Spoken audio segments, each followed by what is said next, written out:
पिछले 25 दिनों से चल रही ये वॉर, जिसमें अभी तक 6000 से ज्यादा मिलिट्री प्लस सिविलियंस लोग मारे जा चुके हैं। जिस वॉर में ये दोनों देश मिलकर डेली का 80,000 करोड़ बर्बाद कर रहे हैं। और अब ये वॉर एक नए डायरेक्शन की तरफ जाती हुई दिखने लग गई है, जो है न्यूक्लियर वॉर। ईरान ने न्यूक्लियर अलर्ट एक्टिवेट कर दिया और रीजन एक मिसाइल सिर्फ कुछ ही किलोमीटर दूर गिरा दी इजराइल के सबसे सीक्रेट न्यूक्लियर सेंटर डिमोना से। एक्सपर्ट का तो ये भी कहना है कि अगर इजराइल को इस वॉर में लगा कि उनका अब सर्वाइवल डिफिकल्ट है, तो वो एक ऐसा स्टेप लेंगे जिसके बाद किसी का भी जीतना मुश्किल हो जाएगा। वो स्टेप है सैमसन ऑप्शंस। रुको, आगे जो आप सुनने वाले हो ये सिर्फ एक न्यूज नहीं, ये एक वो रियलिटी है जो गवर्नमेंट्स ओपनली इसको डिस्क्राइब नहीं करती। और सबसे बड़ा सवाल, क्या है ये सैमसन ऑप्शन जिसके बाद पूरी दुनिया वर्ल्ड वार 3 की तरफ चली जाएगी? और क्या ईरान ने सचमुच इजराइल के न्यूक्लियर सेंटर पर अटैक किया है? और क्यों डिमोना इजराइल की मिलिट्री स्ट्रेंथ का एक हार्ट माना जाता है?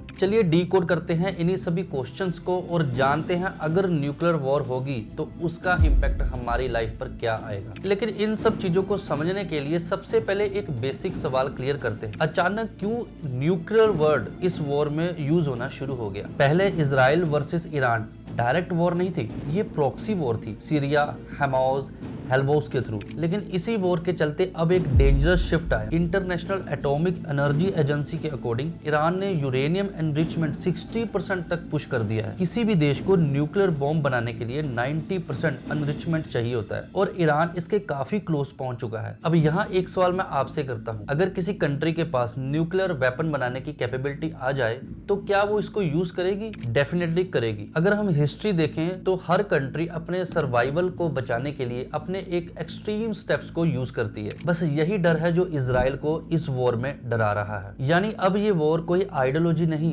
ये एक एग्जिस्टेंस की वॉर हो गई है, जिसके कारण इजराइल अपने सबसे secret nuclear research centre Dimona को लेके परेशान है। अब सबसे एक वायरल क्लेम जो आजकल हर न्यूज चैनल में दिखाया जा रहा है कि क्या सच में ईरान ने इजराइल के न्यूक्लियर सेंटर पे अटैक किया? ऑफिशियली ईरान ने डायरेक्ट हिट कंफर्म नहीं किया, लेकिन उसने इजराइल के जो सीक्रेट न्यूक्लियर सेंटर डिमोना से 13 किलोमीटर दूर मिसाइल का अटैक किया। सिंपल सी बात है, अगर कोई हमारे घर में पत्थर नहीं मारे लेकिन हमारे गेट के ऊपर पत्थर जरूर रख दे तो मैसेज क्लियर है कि मैं तुम तक पहुंच सकता हूं। ईरान एग्जैक्टली यही वार्निंग दे रहा है इजराइल को। डायरेक्ट अटैक नहीं, बट वार्निंग क्लियर है कि हम तुम्हारे सबसे सेंसिटिव पॉइंट के पास आ सकते हैं। और यही चीज इजराइल को सबसे ज्यादा डेंजरस लगती है। रुको, अब एक शॉकिंग फैक्ट सुनो। Stockholm International Peace Research Institute के अकॉर्डिंग इजराइल के पास अप्रोक्स 80 से 90 न्यूक्लियर वॉरहेड्स हो सकते हैं इसी डिमोना सेंटर में। मतलब साफ है, अगर डिमोना डैमेज होता है तो सिर्फ एक बिल्डिंग नहीं गिरेगी, इजराइल का डिटरेंस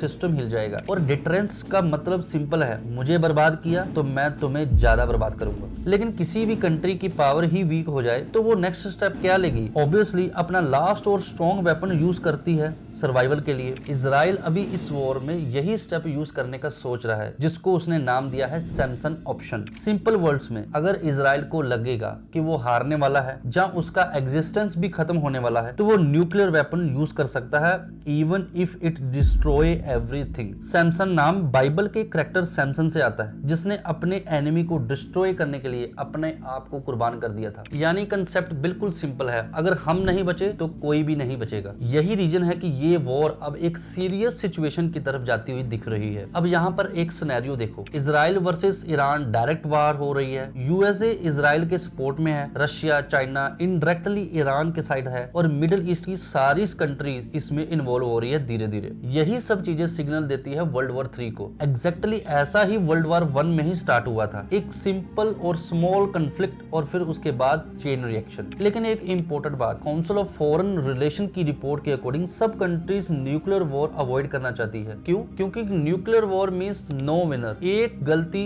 एक मिस कैलकुलेशन और सब चीज कंट्रोल के बाहर हो जाएगी। और अब बात करते हैं सबसे इंपॉर्टेंट स्टेप की। अगर न्यूक्लियर वेपन इस वॉर में यूज हो गया तो क्या होगा? हिस्ट्री देखो, हिरोशिमा 1945, WHO डाटा के अकॉर्डिंग सिर्फ एक बॉम्ब गिरा था जिसमें 1.5 लाख से ज्यादा लोग मारे गए और आज के बॉम्ब उससे कई गुना पावरफुल है। अगर न्यूक्लियर वेपन यूज होगा तो लाखों लोगों की डेथ हो जाएगी, रेडिएशन इतना फैलेगा जो जनरेशन तक इफेक्ट करेगा और फूड क्राइसिस होगा, ग्लोबल इकोनॉमी कोलैप्स कर जाएगी। लेकिन क्वेश्चन आता है कि इन सब चीजों से हमारी लाइफ पे क्या इम्पैक्ट आएगा? अगर कल ही ऐसा होता है तो हमारी लाइफ सेफ नहीं रहेगी। सच बताऊं, इसलिए ये सिर्फ एक पॉलिटिकल नहीं, ये एक ह्यूमैनिटी इशू है। मैं जानता हूं कभी कभी ये न्यूज जो है वो हमें डिस्टेंट लगती है, लगता है कि ये सब चीजें तो बाहर हो रही है, हमें क्या। लेकिन रियलिटी तो ये है कि दुनिया आज एक दूसरे के साथ इतनी कनेक्टेड है कि एक डिसीजन किसी कंट्री का सब कंट्रीज पे इम्पैक्ट करेगा। इसका लाइव एग्जांपल तो अभी हम देख ही रहे हैं कि कैसे इंडिया में दोबारा से लॉकडाउन लगने जैसा माहौल बन रहा है, और इसीलिए समझना जरूरी है कि इसमें क्या हो रहा है। तो आज की वीडियो में हमने